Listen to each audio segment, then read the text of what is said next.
delante de ustedes, poder estar entre ustedes y juntos poder glorificar al Señor, adorar al Señor con los cánticos. Realmente a mí me es de mucha bendición poder cantar con ustedes, ¿no? Las alabanzas, cánticos al Señor.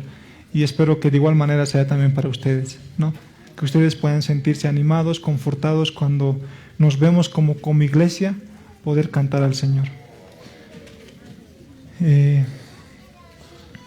En esta mañana vamos a continuar con la serie de predicaciones en el libro de Jueces. Y bueno, en el sermón de hoy vamos a estudiar el capítulo 13, hablando de un personaje muy conocido, ¿no? Este es un personaje muy hablado también, enseñado a los niños en la escuela dominical, como historias bíblicas. Pero a veces ha sido enseñado de una manera distorsionada, con un enfoque incorrecto, ¿no? Hermanos, ¿saben quién es este personaje? Sansón, ¿no? Sansón. Entonces, los niños han escuchado de Sansón y vamos a nosotros a estudiar, ¿no? Acerca de Sansón. Y Sansón, hermanos, es el último juez enviado por Dios, ¿ya? Sansón es el último juez enviado por Dios en este libro de los jueces, en este periodo de los jueces, ¿ya? Y debemos aclarar, hermanos, algo, ¿no? Nuestro enfoque nunca han sido los jueces que Dios ha mandado a Israel, ¿ya? Por lo que tampoco va a ser Sansón nuestro enfoque principal, ¿no? En estas predicaciones que vamos a tener. 3 domingos vamos a estar con Sansón, ¿no? Y nosotros, hermanos, tenemos que siempre ver al protagonista principal de toda la Biblia, que es Dios, ¿ya? Ese tiene que ser nuestro enfoque principal. Dios es el enfoque principal de toda la Biblia, así que cuando hablamos de Sansón, vamos a hablar de Dios en la vida de Sansón, ¿ya? Cómo Dios obra en la vida de Sansón.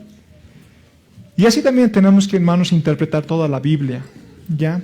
Hermanos, Dios es como el sol en el que todas las cosas van girando alrededor, ¿ya? Y estamos hablando también de las historias bíblicas. Así que Sansón va a ser también nuestro personaje en el cual nos vamos a ahondar más acerca de la vida de Sansón en estos 3 domingos, ¿ya? 3 sermones, vamos a dividir la vida de Sansón en 3 sermones, ¿ya? Capítulo 13, en primer lugar, capítulo 14 y 15, la siguiente semana, la parte de la vida de Sansón. Y en tercer lugar, capítulo 16, vamos a ver la parte final de la vida de Sansón.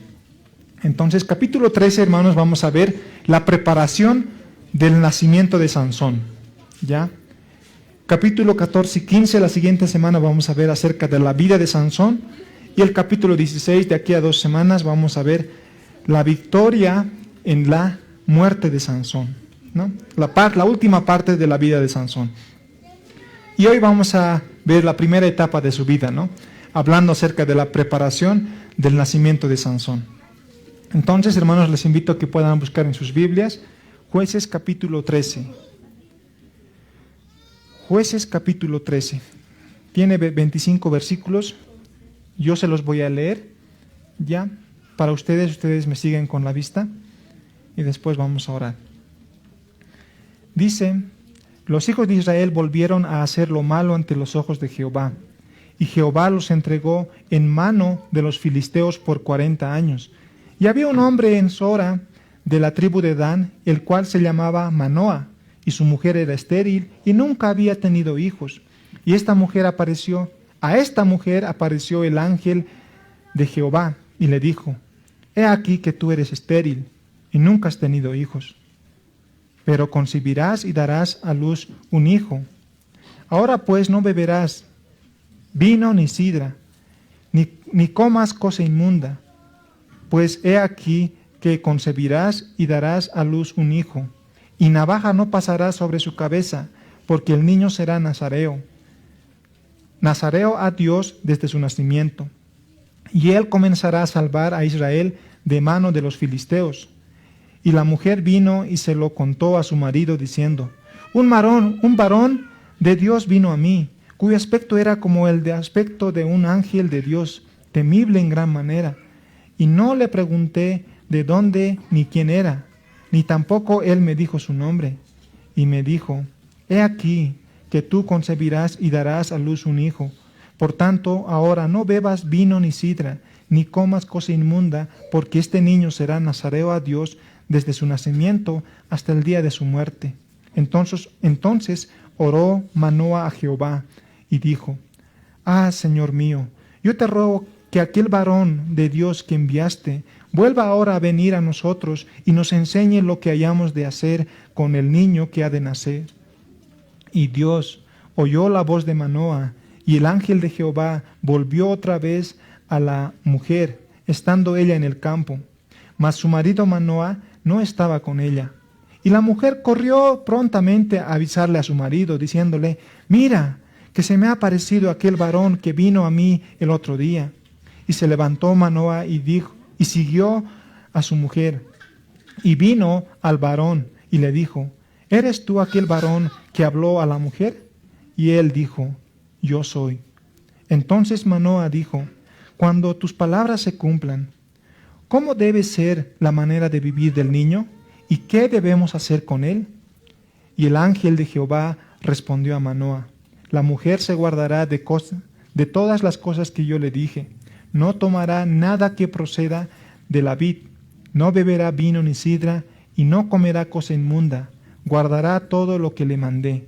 Entonces Manoa dijo al ángel de Jehová: te ruego me permitas detenerte, y te prepararemos un cabrito.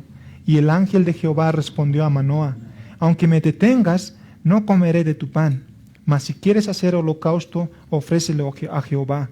Y no sabía Manoa que aquel fuese ángel de Jehová. Entonces dijo Manoa al ángel de Jehová: ¿cuál es tu nombre, para que cuando se cumpla tu palabra te honremos?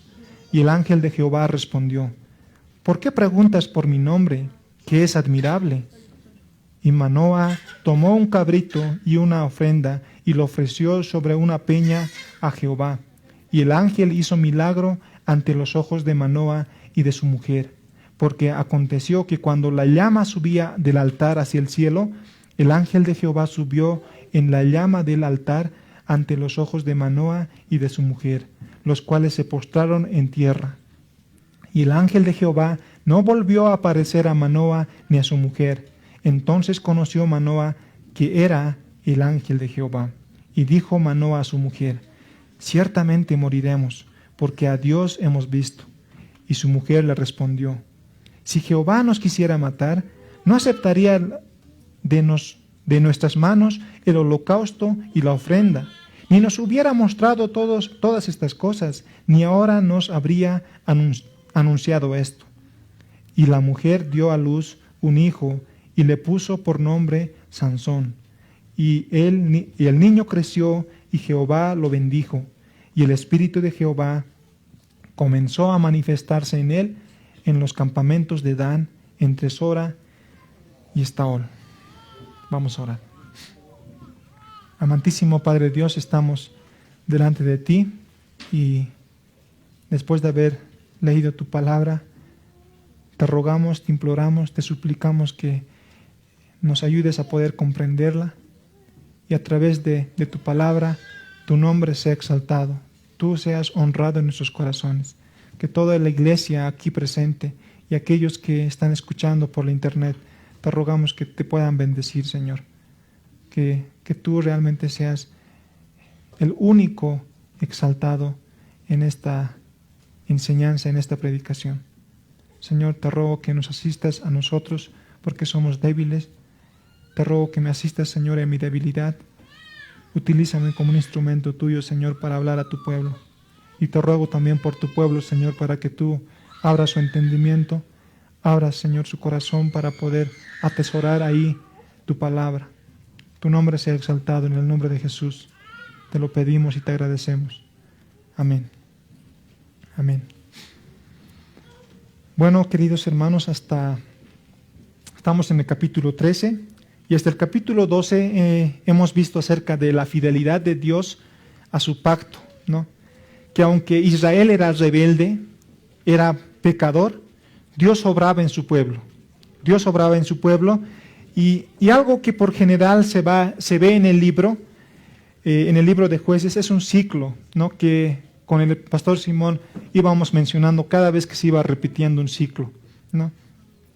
El ciclo empezaba así, ¿no?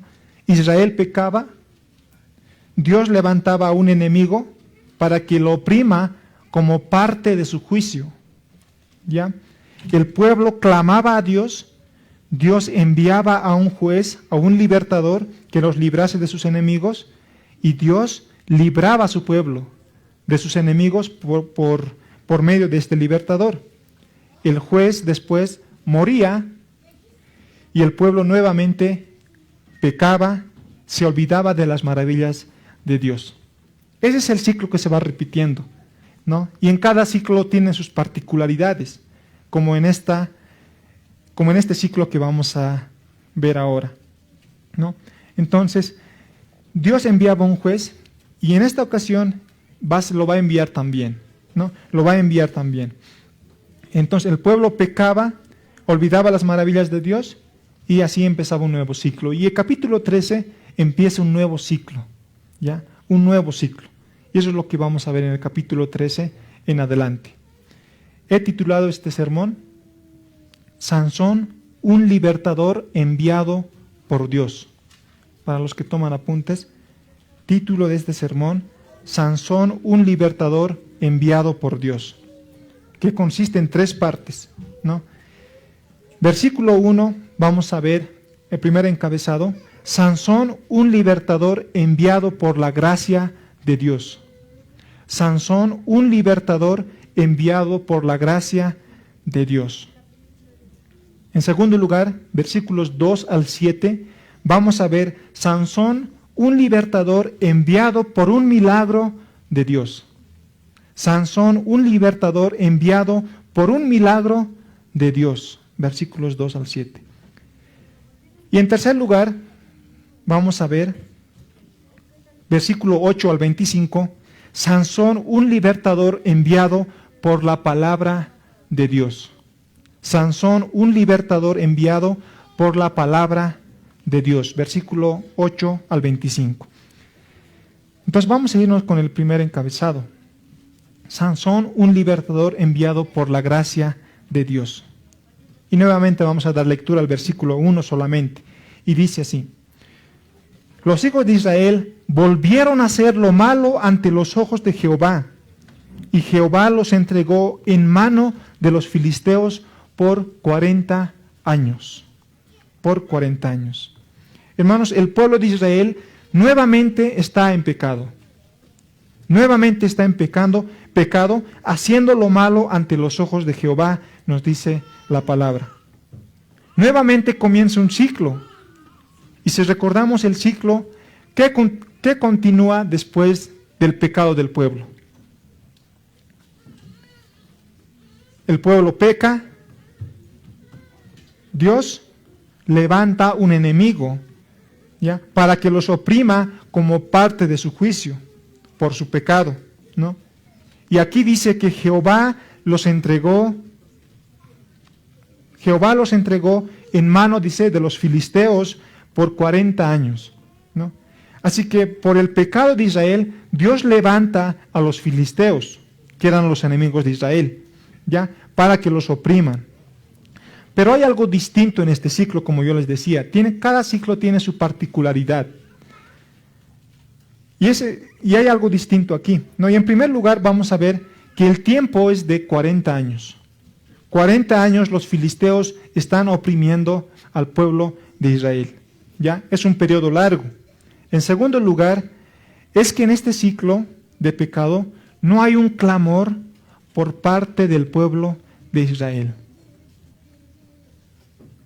Pecaban, los enemigos los oprimían, el pueblo clamaba a Dios, Dios enviaba un libertador. Ese era el ciclo. En esta historia, hermanos, vemos, y vamos a ver más adelante también, ya, que no habrá clamor por parte del pueblo de Israel. Así que en el ciclo está en este sentido. El pueblo peca, Dios los entrega en manos de los filisteos, ellos no claman, sin embargo, Dios les manda un libertador. Es importante, hermanos, que podamos comprender esta parte del ciclo.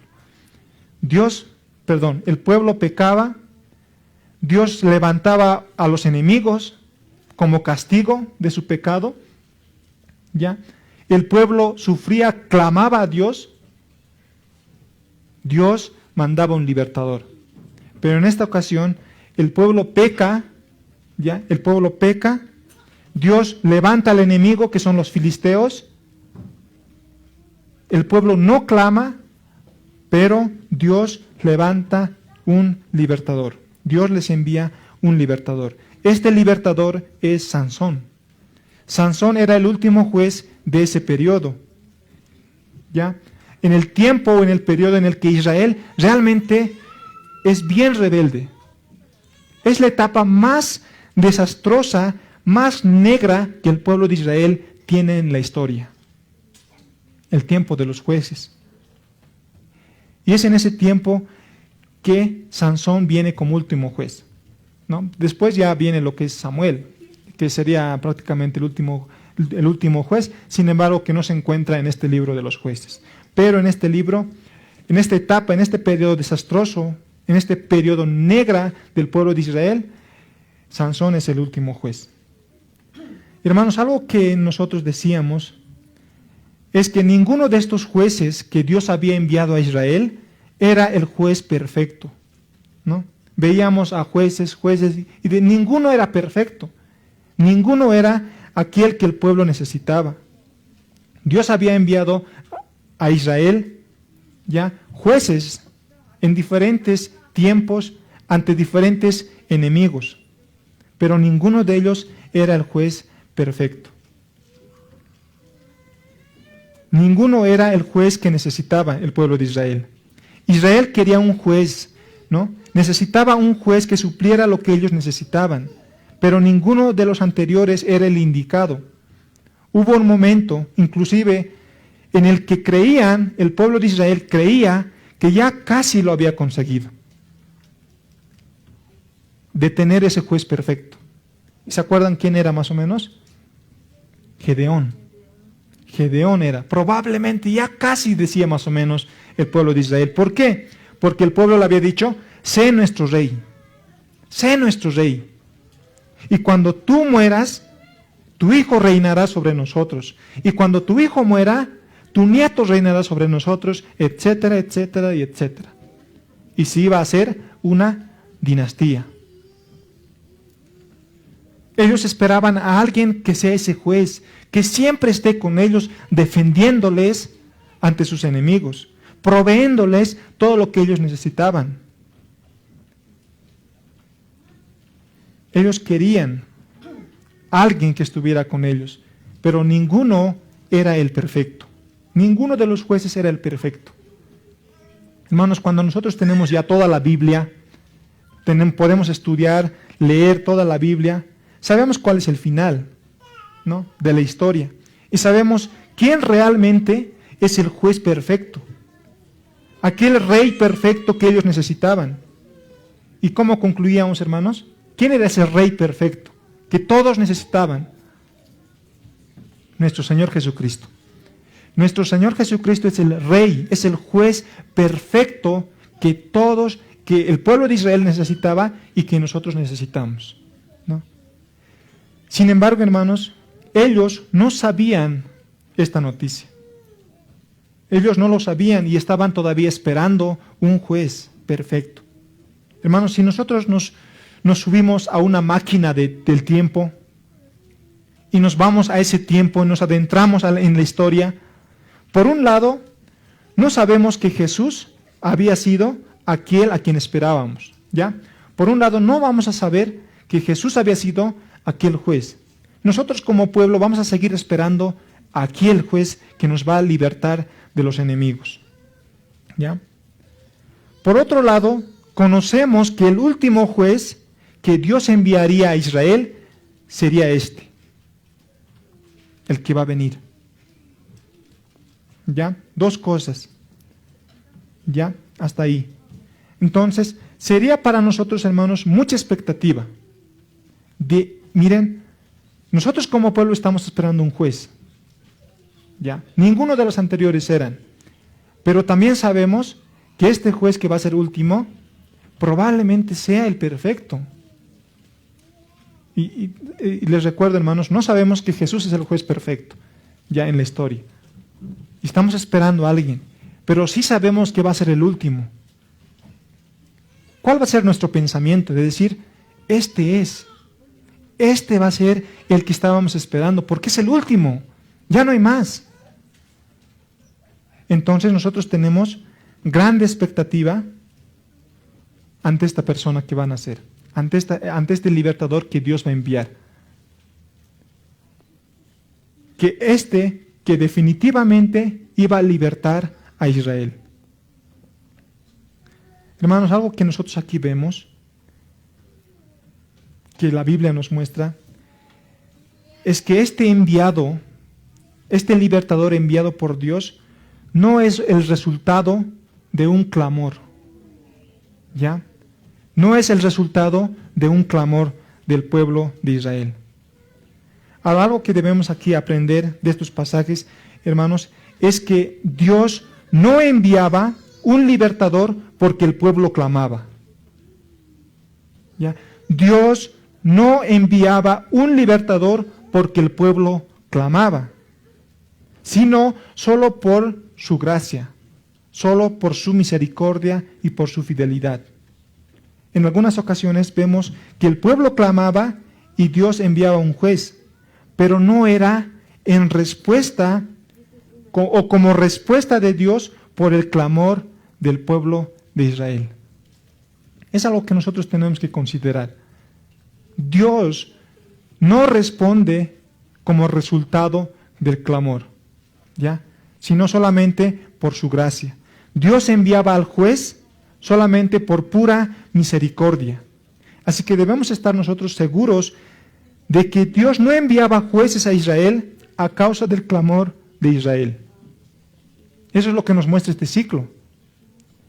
El hecho de que el pueblo no clamara y Dios enviara un libertador nos enseña que Dios no manda un libertador, no responde como resultado de nuestro clamor o del clamor del pueblo de Israel, sino solamente por causa de su fidelidad, de la fidelidad de Dios.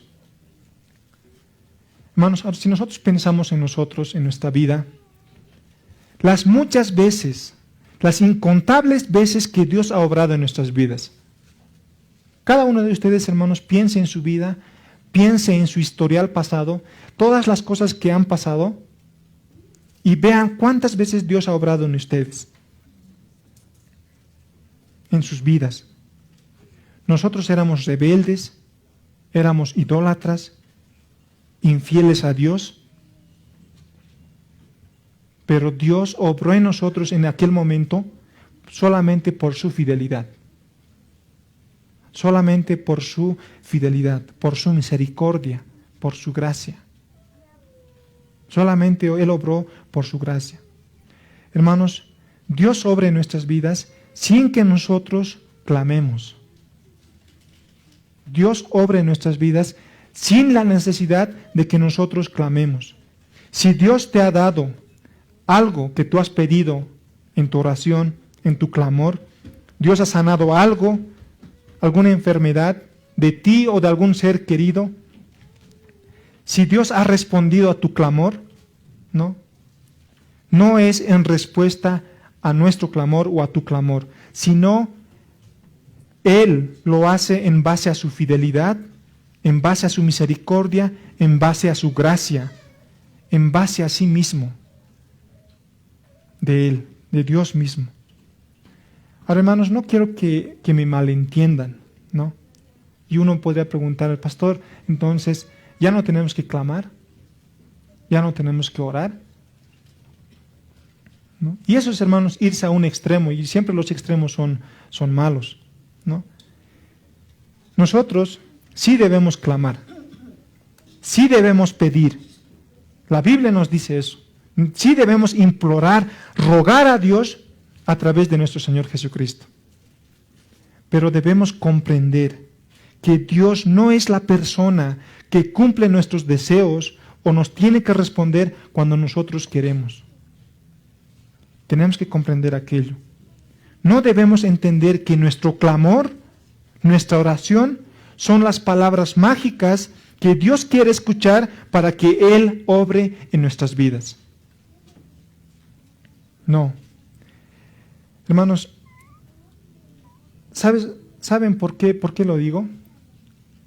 Porque nosotros, por naturaleza, tenemos ese pensamiento. Oramos, pedimos, clamamos. Cuando Dios nos responde, agradecemos. Cuando nosotros vemos que Dios ha respondido a nuestra oración, nuestro clamor, nosotros nos alegramos y agradecemos a Dios. Pero cuando Dios no responde a nuestro clamor, a algo que estamos pidiendo, nos enojamos y nos empezamos a quejar, nos empezamos a cuestionarnos por qué no responde. Como si por el hecho de clamar a Dios, Él está obligado a responder. No, hermanos. Dios es libre, Él obra según su voluntad, según su gracia y fidelidad. No tiene la obligación de darnos lo que pedimos. Él da según su entera y libre voluntad. Si vivimos con esa comprensión, hermanos, de que nosotros tenemos que clamar, tenemos que orar, pero no por el hecho de que nosotros oremos, clamemos, Dios nos va a responder. Él va a obrar en el tiempo preciso, en su tiempo que tiene un propósito de poder respondernos. Inclusive probablemente hay cosas que nosotros podemos estar pidiendo que jamás Dios nos va a dar, porque no está en su voluntad. Y cuando nosotros comprendemos estas cosas, nosotros vamos a poder orar con sabiduría al Señor, que vamos a poder encontrar en nuestra oración paz en nuestro corazón, confianza ante estas cosas. No tenemos que, hermanos, nosotros clamar a Dios y obligar a Dios de que Él responda. Porque cuando nosotros nos quejamos y reclamamos en nuestra desesperación, estamos haciendo aquello. Estamos haciendo aquello. Nosotros, hermanos, somos movidos a vivir correctamente por agradecimiento. Nosotros tenemos que vivir nuestra vida cristiana por agradecimiento o en gratitud a lo que Dios hizo por nosotros, por sus misericordias que son nuevas cada día para nuestras vidas. Cada cosa, pequeño o grande, que nosotros recibimos es solamente por la gracia de Dios. No es porque yo me lo merezco. Muchas veces nos acostamos en la noche, en nuestra cama, planeando cosas que vamos a hacer mañana, como si nosotros ya supiéramos que vamos a vivir el día de mañana. Y vivimos así, planeando qué vamos a hacer mañana. Inclusive antes de dormir empezamos a planificar o a hablar qué vamos a hacer mañana, cuál va a ser nuestra rutina, todo eso. Estando tan seguros de que mañana, como si fuéramos dueños de nuestra vida. Pero tenemos que comprender, hermanos, que es Dios que nos da por gracia la vida. Todo es gracia sobre gracia que nos llega a través de Cristo Jesús. Así que en este ciclo, hermanos, Dios obra de esa manera, ¿no? Dios obra de esa manera, que sin que el pueblo clame, Dios envía un libertador. Dios envía un libertador. Sansón es un enviado de Dios, no por causa del clamor del pueblo, sino por causa de la fidelidad de Dios a su pacto. Dios es fiel a su pacto y por eso Él no espera que el pueblo clame, pero Dios envía al libertador. Y este libertador sería Sansón, ¿no? Vamos a pasar al segundo encabezado. Sansón, un libertador enviado por un milagro de Dios. Hemos visto Sansón, un libertador enviado por la gracia de Dios. Vamos a ver ahora Sansón, un libertador enviado por un milagro de Dios. Versículo 2 al 7. Dice: y había un hombre en Sora, de la tribu de Dan, el cual se llamaba Manoa, y su mujer era estéril y nunca había tenido hijos. A esta mujer apareció el ángel de Jehová y le dijo: he aquí que tú eres estéril y nunca has tenido hijos, pero concebirás y darás a luz un hijo. Ahora pues no bebas vino ni sidra, ni comas cosa inmunda, pues he aquí que concebirás y darás a luz un hijo, y navaja no pasará sobre su cabeza, porque el niño será nazareo a Dios desde su nacimiento. Y él comenzará a salvar a Israel de mano de los filisteos. Y la mujer vino y se lo contó a su marido, diciendo: un varón de Dios vino a mí, cuyo aspecto era como el aspecto de un ángel de Dios, temible en gran manera. Y no le pregunté de dónde ni quién era, ni tampoco él me dijo su nombre. Y me dijo: he aquí que tú concebirás y darás a luz un hijo. Por tanto, no bebas vino ni sidra, ni comas cosa inmunda, porque este niño será nazareo a Dios desde su nacimiento hasta el día de su muerte. Y aquí, hermanos, se narra acerca del anuncio del nacimiento de Sansón, ¿ya? Del nacimiento de Sansón, que iba a ser de una manera no común, sino de una manera extraordinaria. No ordinaria, sino extraordinaria. Dice que había un hombre llamado Manoa, de la tribu de Dan, que vivía en un pueblo llamado Sora, que queda más o menos a 22 kilómetros al oeste de Jerusalén. ¿Ya? Este hombre, dice, tenía su esposa que era estéril. ¿Ya? Que era estéril, no podía tener hijos. Eso significa estéril, no poder tener hijos, ¿no? Y hay dos formas tal vez de poder entender esto, ¿no? Una mujer no puede llegar a la esterilidad de dos maneras, ¿no? Una puede llegar, esta mujer puede llegar a una etapa de su vida en la que ya no puede tener hijos, ¿no? Llega una etapa en la mujer en la que ya no puede tener hijos. La otra forma es que esta persona sea estéril, no pueda tener hijos desde siempre, ¿ya? Desde siempre. Y ese es el estado de esta mujer. Nunca había podido tener hijos. La mujer de Manoa nunca pudo tener hijos. Y hermanos, la esterilidad en esos tiempos era lo peor que una mujer podía pasar. Tal vez probablemente para algunas o para muchas sea también ahora, ¿no? Pero en esos tiempos era lo peor que una mujer podía pasar, ¿no? Pues tener hijos era una bendición. Ellos eran el pueblo de Dios. Eran el pueblo de Dios. ¿Cuál era el mandamiento que Dios les había dado en Génesis 1? Fructificaos o multiplicaos y llenad la tierra. Significaba tener hijos. Muchos semejantes a ellos que eran la imagen de Dios, ¿no? Tener hijos, ¿no? Eso es lo que Dios había ordenado. Entonces, el estado de esta mujer, el estado emocional, podemos decir, de esta mujer, como las de otras que hemos visto, por ejemplo, en Sara, era triste, ¿no? Era triste, porque querían tener hijos y no podían tener. Así que Dios tiene misericordia de esta mujer, de la mujer de Manoa. Dice versículo 3, a esta mujer apareció el ángel de Jehová y le dijo: he aquí que tú eres estéril. Eso es cierto. Y nunca has tenido hijos. No es que ha tenido y ahora ya no podía tener hijos. No, nunca, dice, ha tenido hijos. Pero concebirás y darás a luz un hijo. Eso es lo que le dice el ángel de Jehová. Y cuando dice, hermanos, ángel de Jehová, nosotros debemos considerar a este ángel. Porque no es un simple ángel de Dios que Dios envió a esta mujer. Este ángel de Jehová era Jesús preencarnado. En muchas partes en el Antiguo Testamento hay manifestaciones, preencarnaciones ya físicas de Jesús en el Antiguo Testamento. ¿Ya? Y este ángel de Jehová es nuestro Señor Jesucristo preencarnado, ¿no? Quien se le aparece a esta mujer y le da una noticia realmente milagrosa, que una mujer estéril que no puede tener hijos, dé a luz un hijo.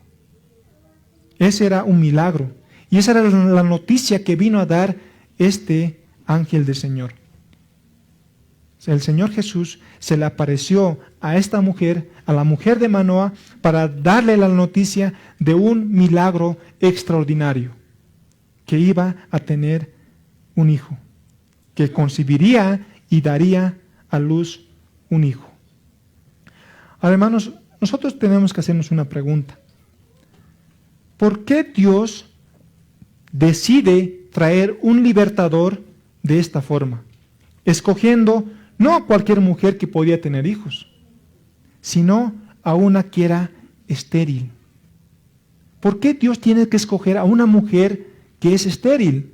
¿Por qué no podía escoger a muchas que normalmente pueden dar hijos?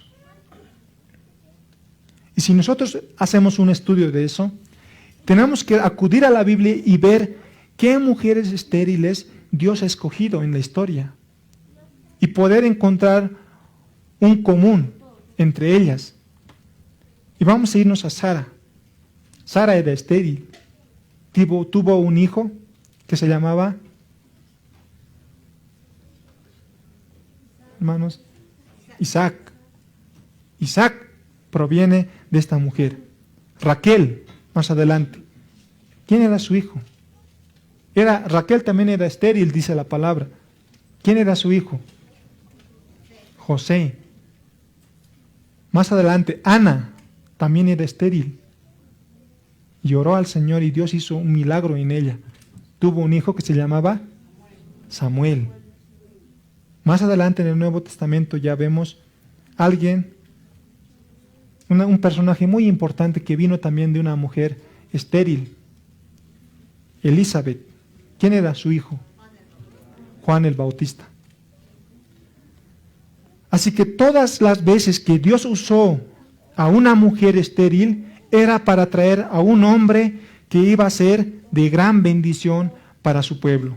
Isaac, José, Samuel, Juan el Bautista, eran personajes muy importantes en lo que nos dice la palabra del Señor.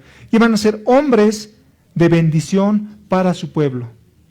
Así que cuando vemos nosotros esta clase, cómo Dios escoge a mujeres estériles para traer a un hombre, nosotros tenemos una expectativa más grande, ¿no? En el sentido de cómo escoge a la mujer de Manoa para traer a alguien.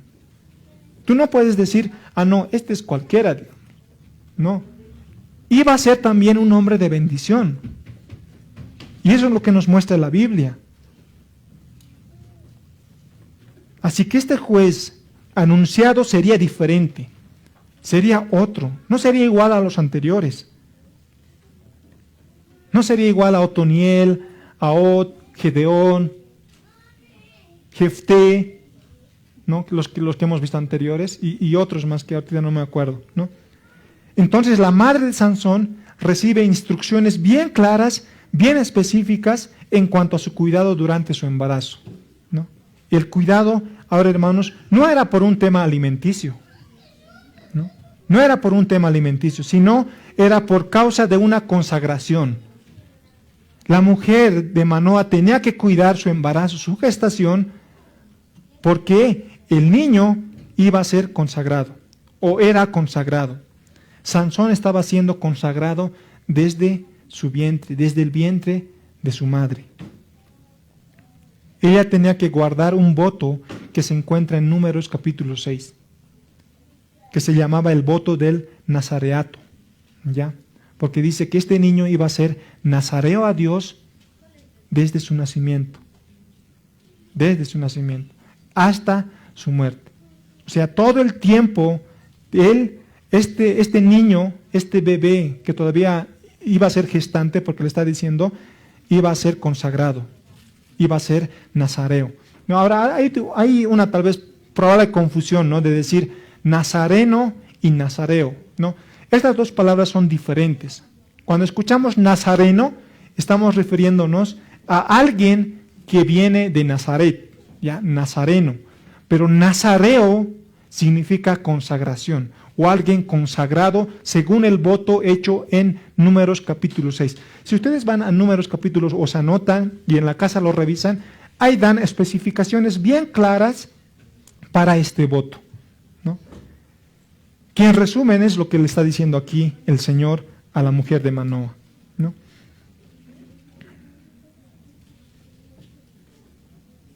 Este voto, hermanos, de nazareato, consistía que esta persona era consagrada a Dios. Era consagrada a Dios por completo, por completo. Todo su ser, en otras palabras estamos hablando de que todo su ser estaba consagrado al servicio del Señor. Y una señal de este voto era que esta persona no debía pasar navaja, dice, sobre su cabeza. No tenía que pasar navaja sobre su cabeza. Y normalmente estos que eran consagrados se los podía ver visiblemente porque tenían la cabellera larga. Porque no podía pasar navaja, dice, sobre su cabeza. Y también tenían requisitos, ¿no? De no probar vino, ni licor, ni comer ninguna cosa inmunda. Esos eran los requisitos que estos consagrados tenían. Otra restricción para los nazareos era que no debían tener contacto con un cuerpo muerto, sea de persona o de animal. No podían tener contacto con un muerto. Así que de todo esto nos da mucha expectativa de quién va a venir. Este que iba a venir de una manera milagrosa, ¿ya? De una mujer estéril, ahora iba a ser consagrada. Iba a ser alguien especial, iba a ser alguien diferente. Y desde la mamá, desde el vientre, desde su gestación, debía cuidarse. Y ahí nosotros podemos ver cómo lo que la madre consume también alimenta al niño que está en el vientre, ¿no? Y aquí a la mujer le dice, no vas a tomar vino, ni licor, ni sidra, ni cosa inmunda, ¿no? Porque el niño que llevas dentro va a ser nazareo. Va a ser nazareo. Y nazareo era normalmente, según este voto de Números capítulo 6, era temporal. Pero este no.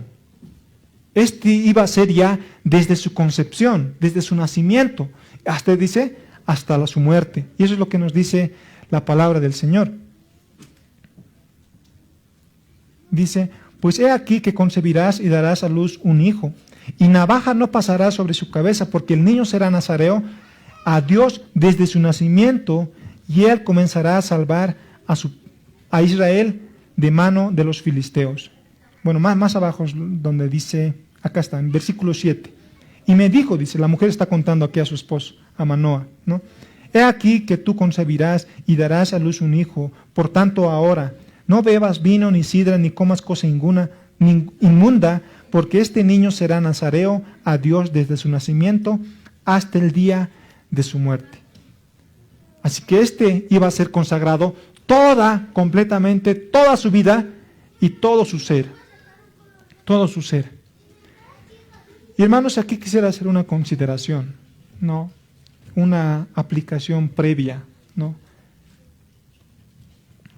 Nosotros tenemos que considerar algo muy importante aquí. Porque es importante para Dios cuando Él dice estas palabras, ¿no? Y también, como es importante para Dios, también tiene que ser importante para nosotros. Hermanos, Dios da vida a un bebé. Dios da vida a un bebé desde el momento de la concepción. Y Dios tiene un plan extraordinario con cada uno de ellos. Así que ninguno de ustedes, hermanos, ninguno de nosotros vino a este mundo como algo deseado solamente por el padre o por la madre o por ambos. O inclusive hay padres que dicen a sus hijos que eran embarazos no deseados. Hermanos, si estamos aquí ahora, es porque Dios lo quiso. No es por el error de la vida o por el error de los padres, sino solo por el hecho de que Dios lo quiso. Dios da vida. Dios da vida. Y si cada uno de nosotros estamos aquí, es porque Dios lo quiso. Dios quiso que nosotros estemos aquí, que tengamos vida. Dios te quiso, Dios te amó, Dios nos amó. Y hermanos, Dios se alegra cuando un niño viene a este mundo. Dios se deleita cuando un niño viene a este mundo. Los padres pueden decir muchas cosas. Un rato dicen no, un rato desean y al otro momento no desean. Pero quiero que entendamos algo, ¿no? Quiero que entiendas algo. Que tú estás con vida aquí solamente porque Dios lo quiso. Dios quiso que estemos aquí. Y nadie es error de la vida. Dios quiso que nosotros estemos aquí y estamos aquí. El mundo entero puede despreciar a las personas, el mundo entero nos puede despreciar, pero Dios tiene siempre las manos extendidas a nosotros. Siempre tiene las manos extendidas para recibir a aquellos que con sinceridad vienen a Él en arrepentimiento y fe. Dios siempre va a estar dispuesto ahí para recibir a aquellos que vienen con sinceridad, siendo genuinos en su corazón y venir a Él en arrepentimiento y fe. Y algo que también quiero resaltar aquí, hermanos, es la importancia que Dios le da al estado de gestación de un bebé. Hay algo que quisiera que consideremos también aquí, como una aplicación previa. La importancia del estado de gestación para Dios. Dios ya tenía un plan con Sansón, incluso antes de nacer. Y eso es importante considerar porque, hermanos, vivimos en un tiempo en la que mucha gente piensa que los bebés que están en el vientre son objetos para ser matados, considerados como una masa de células solamente, que no tienen vida. Y hermanos, estamos hablando del aborto. Y cuando yo me ponía a investigar las cifras, datos acerca de este tema, que es bien delicado, dice la OMS, la Organización Mundial de la Salud, que publicó en su página el 25 de noviembre de 2021, que 73 millones de abortos fueron registrados en el año 2020. 73 millones de abortos registrados en el año 2020. Hermanos, estamos hablando solamente de registros. Pero si pensamos en cuánta gente ha abortado que no está registrado, estamos yendo mucho más. Y si nos vamos solamente a Bolivia, estudios particulares dicen de entre 50 a 60 mil abortos al año en Bolivia. INE, Instituto Nacional de Estadísticas, y ONG como CIDEM hablan y publican de 80,000 abortos al año en Bolivia. 80,000 abortos al año en Bolivia. Estamos hablando, hermanos, de 219 niños que son asesinados en el vientre de la madre por día, registrados solamente registrados. Hermanos, vivimos en una sociedad, vivimos en una cultura, vivimos en un mundo que ve a los bebés en el vientre de su madre no como personas. Hermanos, no podemos nosotros ser flexibles ante estas cosas, en el sentido de que hay excepciones, por ejemplo. Nosotros tenemos que comprender esto, hermanos. Que en muchas partes de la palabra del Señor, como aquí lo podemos encontrar, que Dios tiene un plan extraordinario, maravilloso, con cada niño, aún ya estando desde la gestación, estando dentro del vientre de la madre.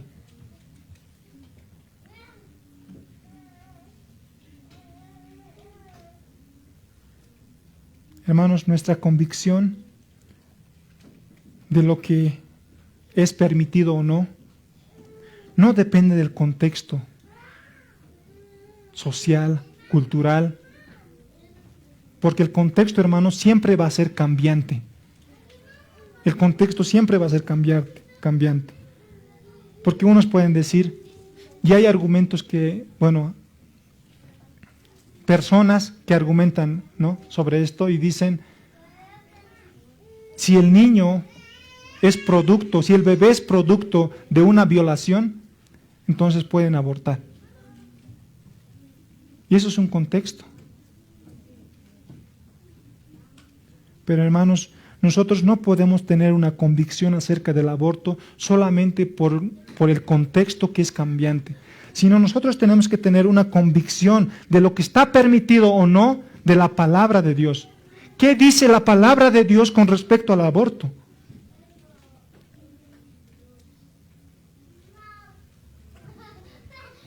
Hay probablemente bebés y niños que están gestando o están en el vientre de su madre, que es peligro de vida para su madre, y dicen excusas para poder ceder al aborto. Es otro contexto, que es cambiante también. Pero hermanos, nosotros no podemos ser flexibles como creyentes ante esto. Nosotros tenemos que ser firmes en nuestra convicción que proviene solamente de la palabra de Dios. No el contexto, sino la palabra de Dios. Y la palabra de Dios está en contra del aborto. Y nosotros, hermanos, tenemos que también estar convencidos de eso. Hermanos, no podemos matar una vida para salvar otra. Si en el caso que yo les mencionaba, de que el bebé que está en el vientre va a provocar la muerte de la madre, esta persona va a tener que morir por cumplir la palabra de Dios. Hermanos, nosotros tenemos que estar dispuestos a poder primero cumplir, respetar la palabra de Dios, incluso dando nuestra vida. Porque hay muchos que argumentan así.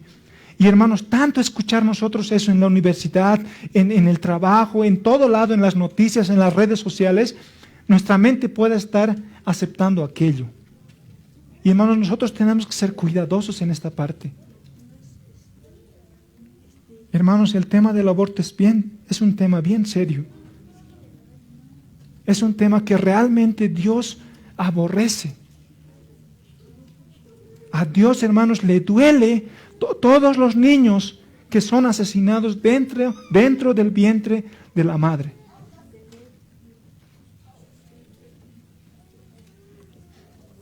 Hermanos, el aborto es la peor forma de asesinato de un bebé indefenso.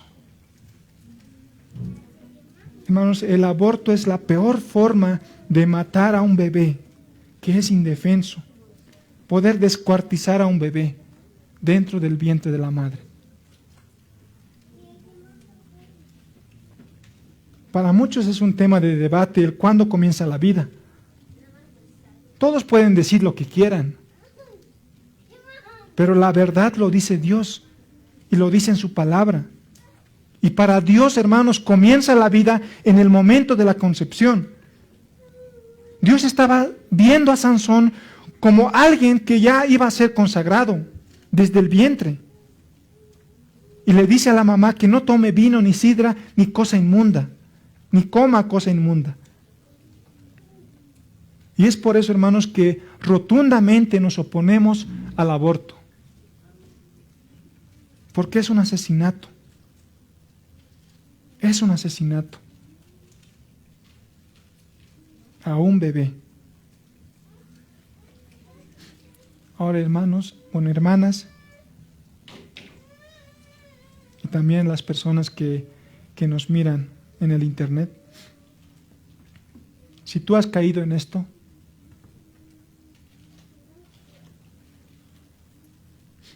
si tú has matado a un bebé en el vientre,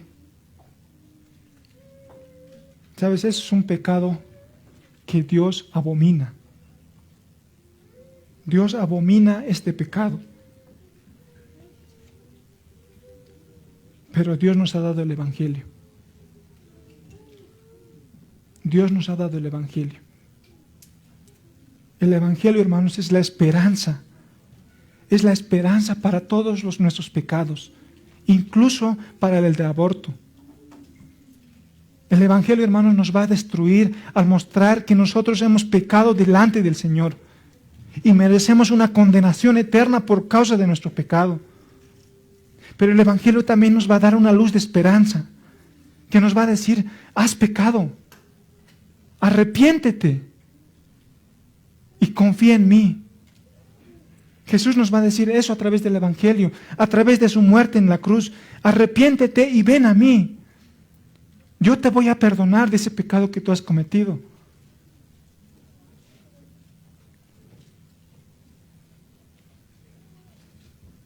Y va a tener la esperanza de poder estar en el cielo, en la eternidad, con aquel bebé.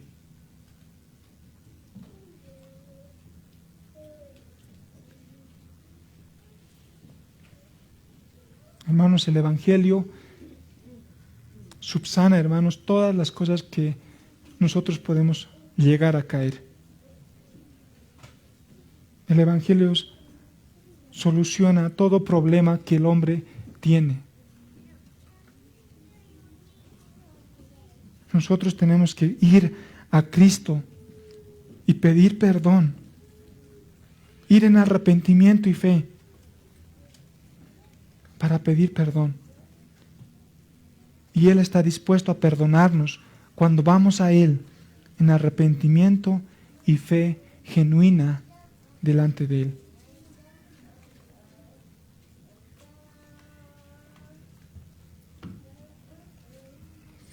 Sansón ya estaba siendo consagrado desde el vientre de su madre. Nosotros podemos ver ahí la importancia que Dios tiene, la importancia que Dios le da a los bebés ya estando en el vientre. Todos nosotros hemos venido de un vientre y Dios ya tenía un propósito para cada uno de nosotros y lo estamos cumpliendo. Y hemos venido a este mundo para cumplir nuestro propósito, la adoración completa al Señor. Más adelante, Manoah, esposo de esta mujer, dice que oró al Señor para recibir más instrucciones de Dios acerca del cuidado del niño. Y vamos a pasar al tercer encabezado. Sansón, un libertador enviado por la palabra de Dios, capítulo 8 al 25, versículo 8 al 25. Dice: entonces oró Manoah a Jehová y dijo: Señor mío, yo te ruego que aquel varón de Dios que enviaste vuelva ahora a venir a nosotros y nos enseñe lo que hayamos de hacer con el niño que ha de nacer. Aquí vemos, hermanos, a Manoah, que está orando a Jehová y le dice que vuelva a venir aquel varón que los visitó. Ahora, ¿cuál es el motivo, la razón por la que, hermanos, ya hemos visto que aquí Dios ya le ha dado todas las instrucciones que necesitaban ellos? No tomar vino ni sidra, y ellos ya conocían también acerca del voto de nazareato, ¿ya? Pero aquí lo que vemos en Manoah es que todavía falta algo. No está completo todavía las instrucciones que Dios nos ha dado. Así que Manoah ora a Jehová, dice: Señor, yo te ruego, yo te suplico que aquel varón que tú enviaste, aquel varón de Dios que tú enviaste, vuelva a venir a nosotros que vuelva a venir y nos enseñe lo que hayamos de hacer con el niño que ha de nacer. O sea, Manoah, todo lo que había escuchado de su esposa, todo lo que su esposa había escuchado del Señor, no era suficiente. Necesitaba más instrucciones. Y dice, y Dios oyó la voz de Manoah, y el ángel de Dios, dice, volvió otra vez a la mujer, estando ella en el campo. Mas su marido Manoah, dice, no estaba con ella. Y la mujer corrió prontamente a avisarle a su marido, diciéndole, mira que se me ha aparecido aquel varón que vino a mí el otro día. Y se levantó Manoah y siguió a su mujer, y vino al varón y le dijo, ¿eres tú aquel varón que habló a la mujer? Y él dijo, yo soy. Entonces Manoah dijo, cuando tus palabras se cumplan, ¿cómo debe ser la manera de vivir del niño? ¿Y qué debemos hacer con él? Entonces esto era realmente la razón por la que Manoah ora a Dios. ¿Cómo será? Quiere más información. Y el ángel de Jehová respondió a Manoah, la mujer se guardará de todas las cosas que yo le dije. No tomará nada que proceda de la vid, ni beberá vino, ni sidra, y no comerá cosa inmunda. Guardará todo lo que le mandé. Ahora, no es que Manoah no haya creído a su esposa, o es que tampoco la entendió bien, pero él quería ser cuidadoso. O sea, Manoah quería ser cuidadoso porque ese niño iba a ser nazareo, iba a salvar a Israel, era alguien especial. Así que Manoah no quería equivocarse en el cuidado y solicita más instrucciones a Dios. En otras palabras le está diciendo, Señor, o sea, tus palabras no son claras, yo quisiera que me des algo más instrucciones para poder cuidar a este niño. Lo que tú me dijiste no es suficiente, no es claro. Ahora, la pregunta es, con esta segunda aparición del Señor a Manoah y a la mujer también, ¿le da una información o una instrucción aparte de lo que ya le había dado en la primera aparición? No, le dice tal cual, le dice lo mismo. Y la pregunta sería, ¿por qué entonces, o para qué apareció el Señor nuevamente si le va a decir lo mismo? Uno diría, ya me ha aparecido, entonces me va a decir más instrucciones acerca de esto. Pero no, le dice lo mismo. Pero se le apareció nuevamente para decirle lo mismo, con el fin de poder confirmar que el llamado de Sansón era de parte de Dios. Era de parte de Dios mismo, directamente de Dios. Que lo que debía ser, o el nazareato que iba a tener este niño, era de parte de Dios. Y eso, hermanos, debía ser suficiente para que el niño se consagre.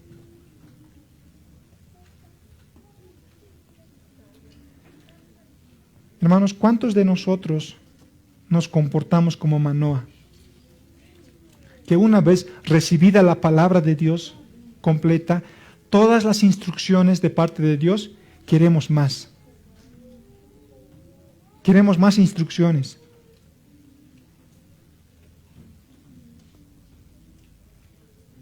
Cuando llegamos a la fe, hermanos, cuando llegamos al cristianismo, nosotros queremos 2 listas, ¿no? Poder decir, pastor, quiero 2 listas, ¿no? Una negra que me diga qué no tengo que hacer y una blanca que me diga qué es lo que tengo que hacer como cristiano. Y nosotros poder darle una lista blanca, en la hoja blanca, y decir, tienes que venir a la iglesia, tienes que orar, tienes que hacer muchas cosas, instrucciones. Y en la lista negra, no tienes que tomar, no tienes que, etcétera, etcétera. Y nosotros a veces nos comportamos así, queremos 2 listas.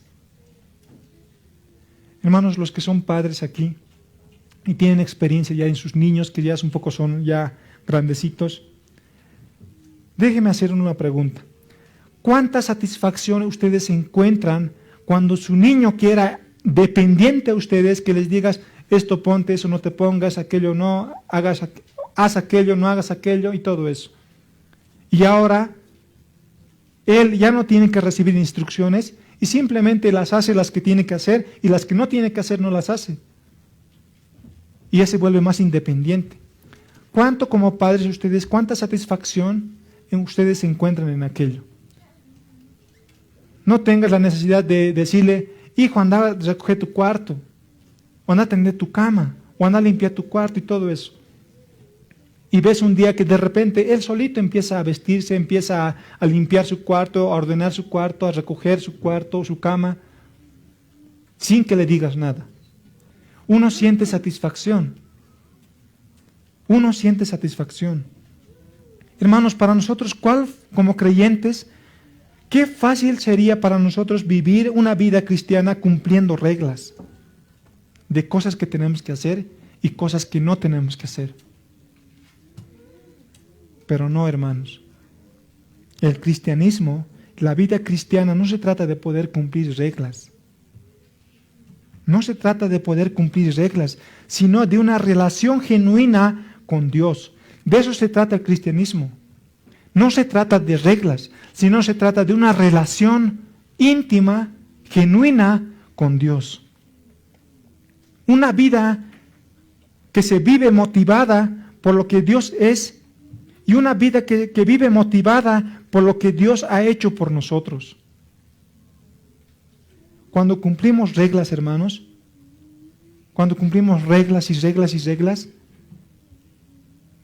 no nos deleitamos en Dios, sino nos deleitamos en nosotros mismos. ¿Por qué? Porque decimos, yo he cumplido esto, yo he cumplido esto, yo he cumplido esto, y empezamos a tiquear y decimos, wow, soy genial, porque he cumplido, y nos deleitamos en nosotros mismos. Pero cuando vivimos nuestra vida cristiana en una relación genuina con Dios, vamos a sentir satisfacción en Dios. ¿Por qué? Porque vamos a ver resultados en nuestras vidas que Dios ha obrado en nosotros previamente. Que todas las cosas buenas que nosotros hemos hecho ya han sido antecedidas por Dios primero para que las hiciéramos nosotros. Es lo que nos dice Romanos. Hermanos, solo una relación con Dios puede hacer que nosotros no hagamos lo que no tenemos que hacer y hagamos lo que Dios quiere que hagamos de una manera natural, de una manera espontánea. Una relación con Dios puede producir aquello. No podemos estar preguntando, hermanos, por instrucciones. Hermano, pastor, ¿qué tengo que hacer? ¿Puedo hacer esto o no puedo hacer esto? ¿Puedo hacer aquello o no puedo hacer aquello? Nuestro comportamiento, hermanos, nuestra vida va a provenir de una relación íntima con el Señor. Y el Señor, en su palabra, ya nos da las instrucciones de qué tenemos que hacer y qué no tenemos que hacer. Nosotros tenemos que encontrar ahí la respuesta. Versículo 15 dice, entonces Manoah dijo al ángel de Jehová, te ruego nos permitas detenerte y te prepararemos un cabrito. Cuando Manoah se encuentra ya con el Señor y le pide más instrucciones, el Señor no le da más instrucciones, solamente le repite las instrucciones que ya nos ha dado, ya les ha dado. Pero Manoah todavía es más terco todavía. Le dice, ya, a ver, ¿qué más puedo hacer? ¿No? Ya, entonces, para nosotros las personas, cuando queremos tener más comunión con otra persona, le invitamos a comer. Y eso es lo que está haciendo Manoah. Para tener más comunión con este varón, que luego nos va a decir que no sabía que era el ángel de Jehová. Era un varón, pero quería sacarle más información. Y para sacarle más información le dice, ven, te ruego nos permitas detenerte y te prepararemos un cabrito. Y el ángel de Jehová respondió a Manoah, aunque me detengas, no comeré de tu pan. No comeré de tu pan. Aunque me detengas, le está diciendo, no te voy a dar más información. Esa es la información que tú necesitas. Yo ya te lo he dado. Tienes que vivir con eso. Tienes que conformarte con eso. Y tienes que aprender a criar a este niño con lo que ya les he dicho. No más información. Y dice, mas si quieres hacer holocausto, ofrécelo a Jehová. Y no sabía Manoah que aquel fuese ángel de Jehová. Entonces dijo Manoah al ángel de Jehová, ¿cuál es tu nombre? Para que cuando se cumpla tu palabra te honremos. Y el ángel de Jehová respondió, ¿por qué preguntas por mi nombre que es admirable? ¿Por qué preguntas por mi nombre que es admirable? Y Manoah tomó un cabrito y una ofrenda y los ofreció sobre una peña a Jehová. Y el ángel hizo milagro ante los ojos de Manoah y de su mujer, porque aconteció que cuando la llama subía del altar hacia el cielo, el ángel de Jehová subió en la llama del altar ante los ojos de Manoah y de su mujer, los cuales se postraron en tierra, y el ángel de Jehová no volvió a aparecer a Manoah ni a su mujer.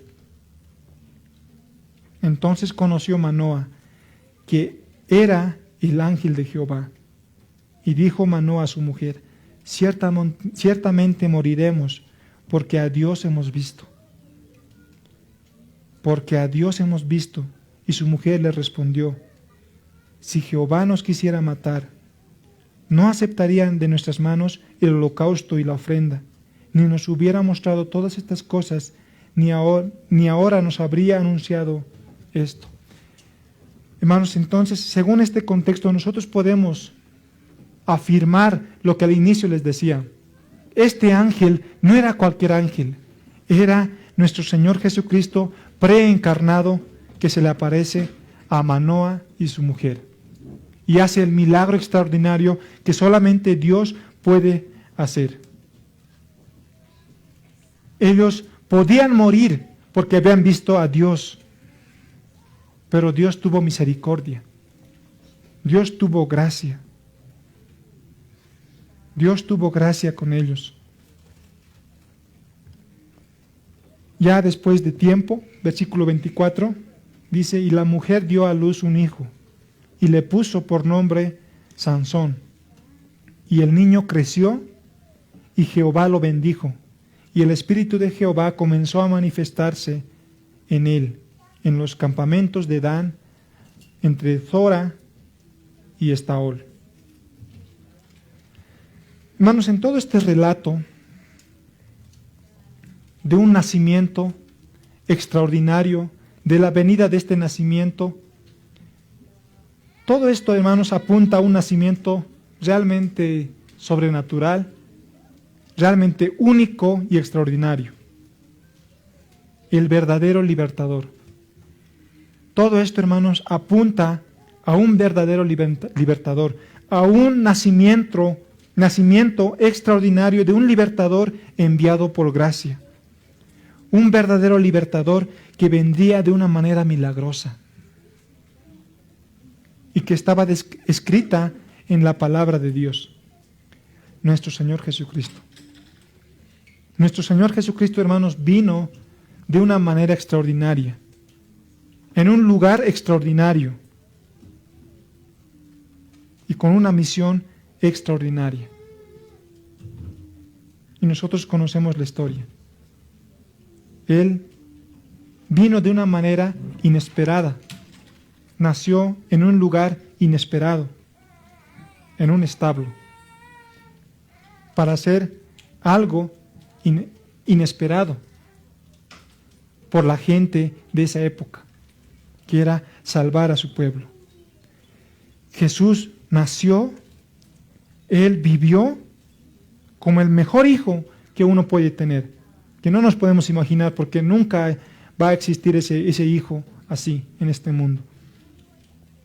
Que murió en el tiempo preciso, descrito por la palabra de Dios como está escrito, y resucitó de una manera extraordinaria y majestuosa. Cuando vemos que esta historia va a apuntar a un nacimiento especial a un nacimiento en un futuro. Estamos hablando de que Sansón iba a libertar a su pueblo de los filisteos. Pero eso apuntaba a que Cristo, que iba a nacer de una manera extraordinaria, iba a libertar a su pueblo, al Israel espiritual, del enemigo más grande que los hombres tenemos, que es el pecado. Cristo nos iba a libertar. Cristo nos libertó de las cadenas que nosotros estábamos atados al pecado, a nuestros deseos pecaminosos. Cristo libertaría al Israel espiritual. Sansón iba a libertar al Israel, a la nación de esos tiempos. Físico, al Israel físico. Pero Cristo libertaría a su pueblo Israel espiritual, a su pueblo que está conformado por diferentes naciones del mundo. Diferentes naciones del mundo, para librarnos de nuestros enemigos, que es el pecado. ¿Qué es el pecado? Eso es lo que nos muestra la historia de Sansón. Solamente el anuncio del nacimiento de este libertador nos iba a mostrar, nos iba a señalar de que alguien iba a nacer, un libertador. Y nosotros lo estamos viendo con mucha expectativa desde ahora. Mucha expectativa desde ahora. Y la siguiente semana vamos a ver acerca de la vida de este libertador. Voy a terminar con unas aplicaciones. El Señor nos ha amado, hermanos, por encima de nuestras faltas, por encima de nuestros méritos. Él nos amó en su Hijo, en Cristo. Cuando le somos nosotros infieles a Dios, somos rebeldes, idólatras, Él siempre va a ser fiel, porque su fidelidad no se basa en nuestra fidelidad, sino su fidelidad se basa en sí mismo, en Él mismo, que es inmutable, que cambia. No es como nosotros que somos mutables, que decimos ser fiel a Dios, pero al día siguiente estamos siendo infiel a Dios. Eso es cambiante, eso es mutable, pero Dios es inmutable. Dios nos ha prometido ser fiel a su pacto, el pacto que hizo con nosotros, que nosotros íbamos a ser su pueblo y Él, nuestro Dios, Él iba a ser fiel ante eso. Él es inmutable. Si Él nos amó, hermanos, cuando nosotros estábamos muertos en nuestros delitos y pecados, si Él nos amó cuando nosotros estamos siendo rebeldes, ¿cuánto más no nos va a amar ahora que somos sus hijos? ¿Cuánto más no nos va a amar ahora que nosotros somos sus hijos?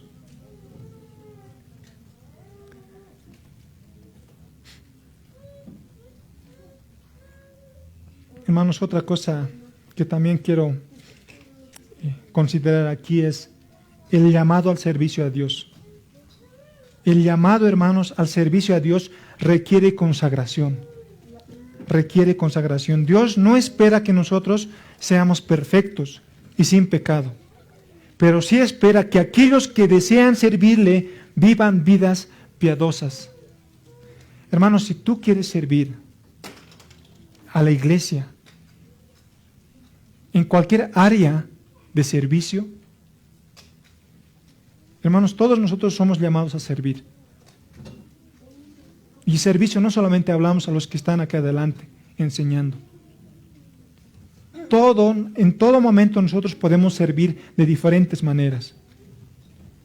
Pero eso requiere, hermanos, que nosotros seamos consagrados al Señor de corazón. Hermanos, nosotros tenemos que servirle a Dios con vidas piadosas.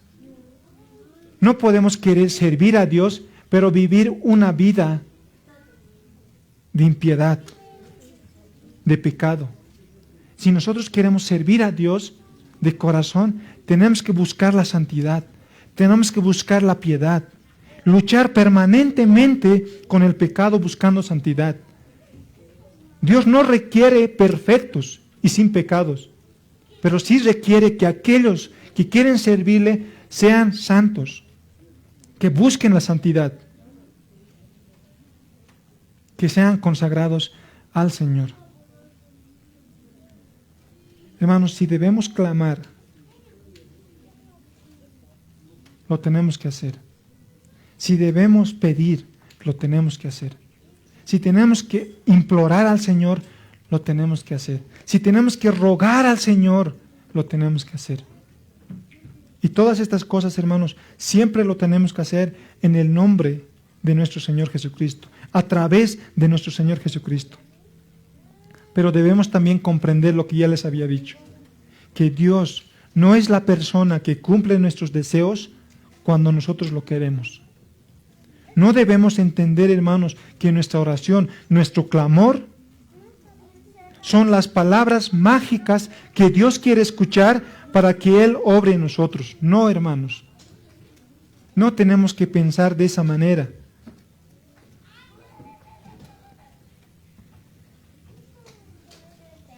Él va a responder, Dios nos va a responder cuando Él vea conveniente, porque sus tiempos son perfectos y sus tiempos tienen un propósito eterno. Hermanos, Dios es libre y Él obra según su voluntad, según su gracia y según su fidelidad. No tiene la obligación de respondernos. No tiene la obligación de darnos lo que pedimos. Él, si los da, es por pura gracia. Es por pura gracia. No hay algo que nosotros podamos merecer de parte de Dios por nuestros propios méritos. Todo lo que tenemos es por gracia, solamente por gracia. Todo, hermanos, todo lo que ustedes están pensando es por gracia. Sea pequeña o grande, es por gracia.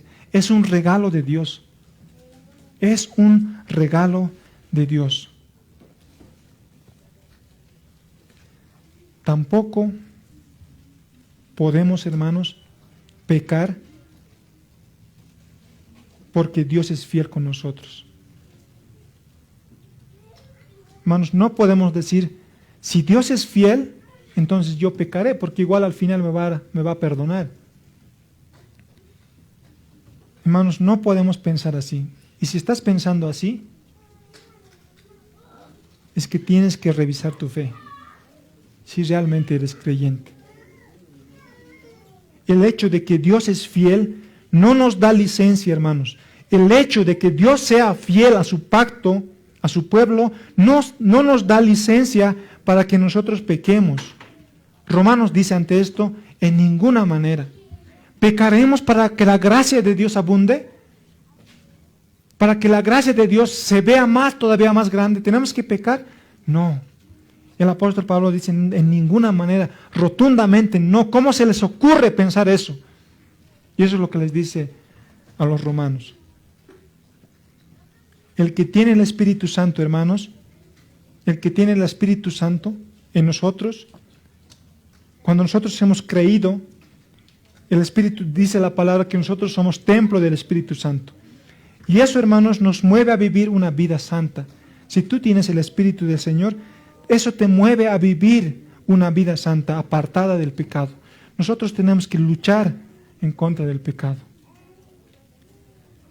Y Romanos 8, hermanos, es bien edificante, bien confortante, porque nos dice que nada nos puede separar del amor de Dios. ¿Qué nos separará del amor de Cristo? ¿Tribulación o angustia, o persecución, o hambre, o desnudez, o peligro, o espada? Como está escrito, por causa de ti somos muertos todo el tiempo. Somos contados como ovejas de matadero. Antes en todas estas cosas somos más que vencedores por medio de aquel que nos amó. Por lo cual estoy seguro de que ni la muerte, ni la vida, ni ángeles, ni principados, ni potestades, ni lo presente, ni lo porvenir, ni lo alto, ni lo profundo, ni ninguna otra cosa creada nos podrá separar del amor de Dios que es en Cristo Jesús, Señor nuestro. Jesucristo mismo, hermanos, vino a nosotros cuando no queríamos, cuando no lo queríamos. Nosotros nosotros no amábamos a Dios cuando Él nos amó. Nosotros no deseábamos a Cristo, Sin embargo, Él murió por nosotros. Y esa es muestra de la fidelidad de Dios. Cuando nosotros no queríamos a Dios, queríamos vivir en nuestro pecado, Él murió por nosotros. Eso es muestra de la fidelidad de Dios. Hermanos, lo último, no debemos confiarnos en nosotros mismos. Podemos llegar a la fe. Muchos hablamos, la Biblia habla del primer amor. Queremos hacer todo cuando llegamos al cristianismo, ¿no? Queremos apoyar, queremos enseñar, queremos dar. Todo el tiempo estamos en la iglesia, queremos evangelizar a todos. Y porque hay un amor ardiente por Dios en nuestros corazones. No nos importa nada. Solo nos importa Dios y Dios y Dios. Leer su Biblia, leo la Biblia, oro todo el tiempo. Cuando empezamos el cristianismo.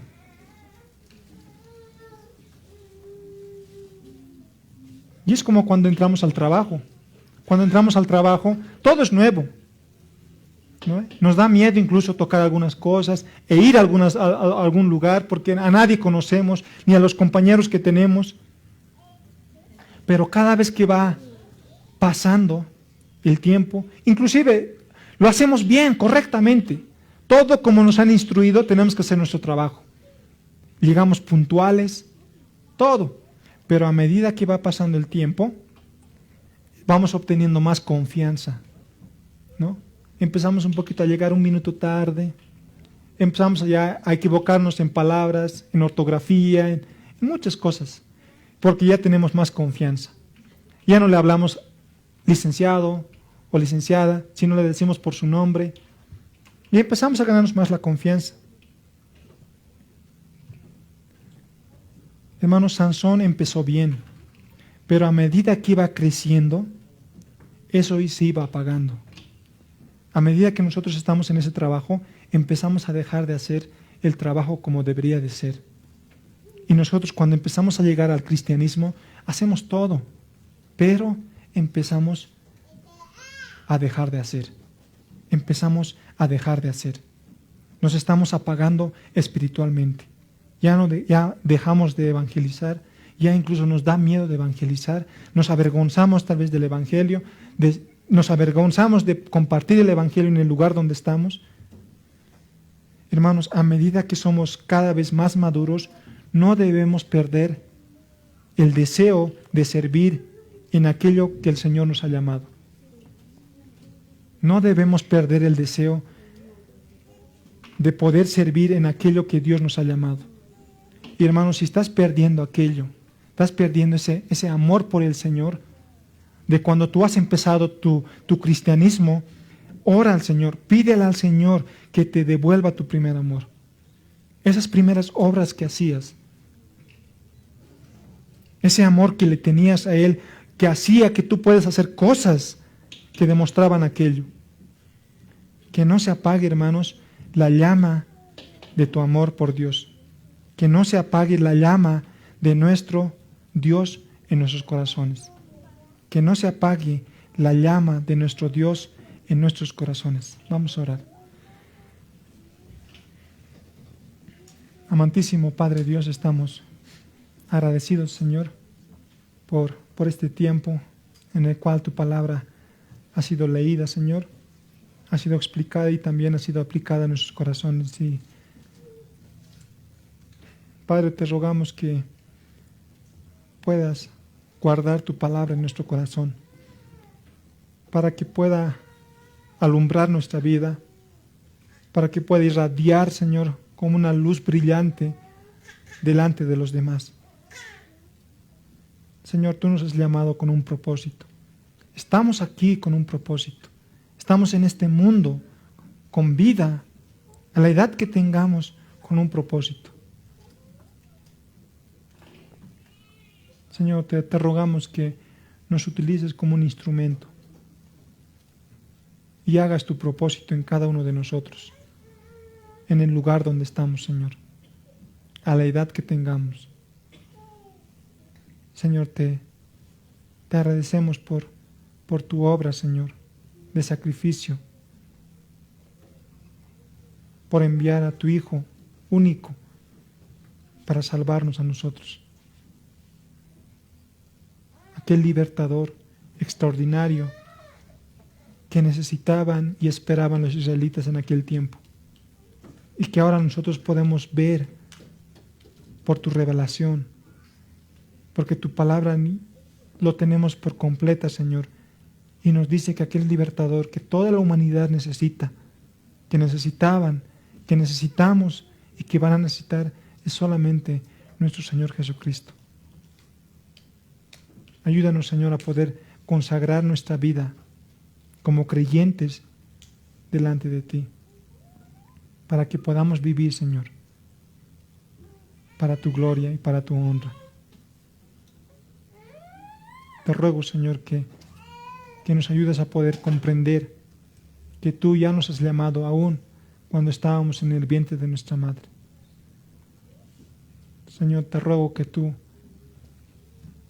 a través de iglesias locales, a través de siervos tuyos, tú puedas revelar, puedas enseñar, instruir a todas las personas, Señor, en cuanto a este tema que es delicado, Señor, el tema del aborto. Pero como iglesia nosotros podamos ser convencidos por tu palabra, Señor, que eso es un pecado, Señor. Pero también somos convencidos de que todas las personas que han caído en esto tienen esperanza. Tienen esperanza en el Evangelio. Tienen perdón en el Evangelio. Y tienen esperanzas de poder estar un día en tu presencia, Señor. Bendice, Señor, a todas las personas, aquellas personas, Señor, que han infringido en este pecado, Señor. Que tú los bendigas, Señor, y puedas restaurar su corazón. Que tú puedas renovar su vida, Señor. Y ellos puedan ser instrumentos también de guía para otros, Señor. O para otras que tal vez en algún momento van a pensar en hacer aquello. Señor, sabemos que tú tienes el control de todas las cosas. Te rogamos, Señor, como iglesia, a que nos des esta convicción, a poder amar la vida, a amar la familia, Señor, para tu gloria y para tu honra. Bendícenos, bendice a mis hermanos. Te lo rogamos, te imploramos, te agradecemos, solamente en el precioso nombre de nuestro Señor Jesucristo. Amén, amén, amén.